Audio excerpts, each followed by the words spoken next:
So I'm about to go on a hike, and I am so excited because it is the first hike that I've been able to actually peel myself away from the real world to be able to go off and do. But I cannot tell you how disappointed I am that I am having to go do this in a hoodie. Ugh. It is California cold, which means that it is under 70 degrees. And since I've lived out here now for so long, all that weather tolerance that I had in New York and in places that actually had seasons, gone. Under 70, I'm like, everything's quivering. What was that voice? But for me, going on a hike, it's about getting that sweat, expelling the fucking poison in my body. That there's something not, is it spiritual? I don't know. There's something just so nice about it. And also it's good to get away and to see parts of Los Angeles from a different way, because I could get probably a better cardio workout just going on my Peloton tread for an hour doing 3 incline, 10, wow, it's been so long since I did 12 incline, 3 speed for an hour. That's what it is. Ugh. But we're gonna get out and enjoy myself. Also, this is my first time going out without bringing my my camel back, but I don't want it. Just I'm not gonna explain myself. Judge me. Tell me I'm stupid, I know. Well, good and bad news. The hoodie was not necessary. Forgot about that whole body heats up naturally thing. Okay. I gotta drop this. I think I don't even want to carry it. I'm gonna leave it on this bench and see if anyone steals it. I've definitely lost a step since I last came up here. Okay. Just for a minute, I am gonna be that annoying guy. It took me, honestly, I have my buddy Kevin to thank for a lot of my health goals being achieved, and it's only because he just fucking kept pestering me and poking at me of just being like, let's go on a hike, let's go on a hike, let's go on a hike. He did it for 2 years. And after I had my whole diverticulitis thing, and I finally, after months, recovered from the other complications it caused, I thought, yeah, this is going to be the way that I do it. And it sucked at first. It sucked so bad. But then it's that hike that initially took, an hour and a half, all of a sudden it's I was doing it in 45 minutes, and I was able to do it repeatedly. And then I moved to a hike that took 2.5, 3 hours. And then, if I jogged the flats and the downhills, I got it to hour 50, and just kept doing that over and over. And it's amazing how fast your body adapts. And it's it just wants to be able to do it. And I hate how hard those first steps are, because that's why everyone says shit like progress, not perfection. You know what I mean? Oh, you probably can't even see me. So this is the halfway point, although it's not really the halfway point. It's more the 2/3 point, because I can run downhill, whereas this is all up here. It was pretty much a climb. But this is what I mean. This is what I mean as far as the different view. I don't know. I think it's really easy when you live here to just see LA as a series of places that you drive to, and cars and congestion. And if you visit, maybe you do the sign, and you go and you see the Hollywood stars and shit like that. But there's so many cool things out here like this that you can kind of just escape. I can see the ocean, I can see downtown, I can see, I didn't even know we had a reservoir, but it's so great. Oh, okay. Oh, I'm gonna sit down for a minute, I think. Maybe knock out some push-ups so I don't feel lazy for not walking. Oh, I will say, my favorite thing about getting in shape is not just being able to bust out like some push-ups, right? So that's obviously nice, right? Go boom.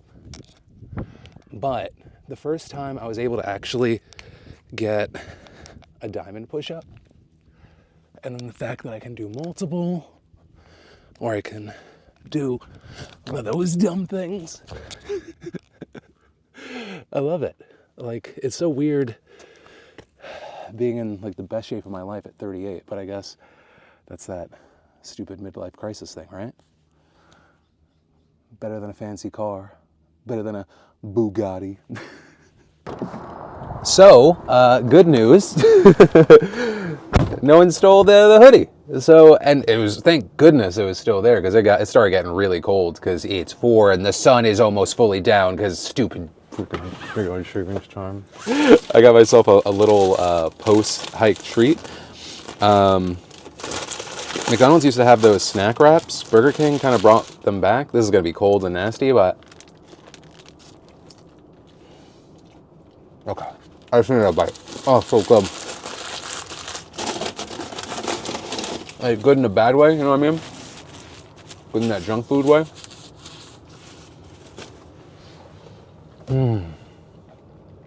Sorry, I'm just moaning in my car.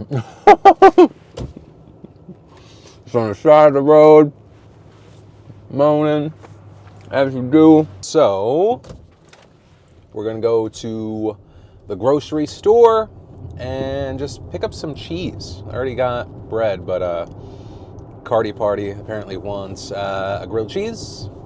So, you know, I'm gonna do the hard work of making a grilled cheese sandwich. I love what he wants, stuff like that, because I'm like, aren't I a hero for doing the least amount of work? You're welcome, buddy. That's the best. That's really all good dad wins. Because whenever you put a lot of work into something, you get the same level of like joy and appreciation from a child as the smallest, easiest thing. And you realize like it's just about doing something, right? Just the smallest thing. And so like with my boys, I just try to make sure that I get a little time with them each day. So like with Trey, I know that he's been so fucking hyped. He's been so hyped, like pretty much so many little boys right now about Fortnite OG. So we've been playing that together. And I've been able to tone down my competitive old school gamer rage, where I'd be like, turd! Like if it was like me and the boys back in the day, where I'd be like, what the fuck are you doing?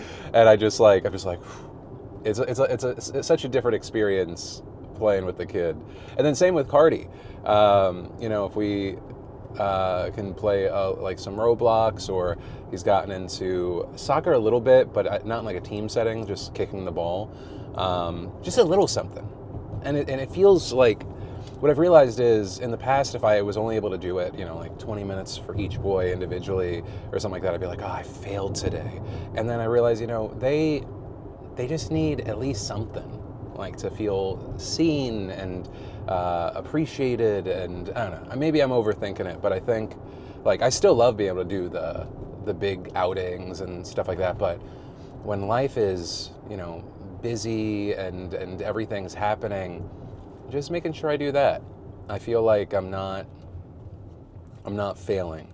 And that's also a big, really, like, that's a hard thing for me, because I feel like I'm always juggling so much. And man, when one thing goes wrong, I start spiraling, and I'm like, like if I put out a show that I thought was like bad, and then all of a sudden it's like, oh my God, I put so much work into that, and then this thing messed up, and now because I stressed on that, I didn't spend the time that I wanted with the boys and Lynn's, and fuck, when was the last time I talked to my dad? And oh God, what am I doing with my friend? And shit, I could be doing this thing better with the coffee company, and but what about the clothing thing? Like, everything starts spiraling, and I'm like, do I just fucking suck? And I just have to remember little baby steps, just making sure that I'm there and I'm not fully imploding. Thank you for letting me verbal vomit to you. But I feel like I needed to say this because, you know, people get little glimpses of me and they're like, oh, you're just fucking crushing it. And I feel like it's important that I share these things, not to like, hopefully this is like, it's not a negative thing. It's just, I'm trying to talk about how I'm overcoming those doubts because, man, it doesn't matter how successful or how not, like, everyone's got the same human bullshit going on in our stupid poisoned brains. Unless you're one of those people that just like naturally has sunny disposition. Don't know how that's possible. Given the state of things. Though I crave having those people in my life. I call those people batteries. Battery packs. They give me a little bit of recharge. You're a person too, but just know. But also, those are the people you have to look out for. Those are the, right? Those are the, I don't mean this in a negative way, those are the Robin Williamses of the world. People that just like, they charge you up, they're the life of the party, and sometimes you don't know what's really going on with them. So hey, if all this rambling can lead to something, check on your friends. I'm gonna call my dad and my stepmom and my mom and just be like, hey, I hope you had a good day. I love you. I'm gonna knock that out. So, bye. Why? Ooh, whoa. Why did I do that with everyone. Well, not everyone, all family. So, hey, internet family, you get a kiss blown at you at the end of it. Mwah.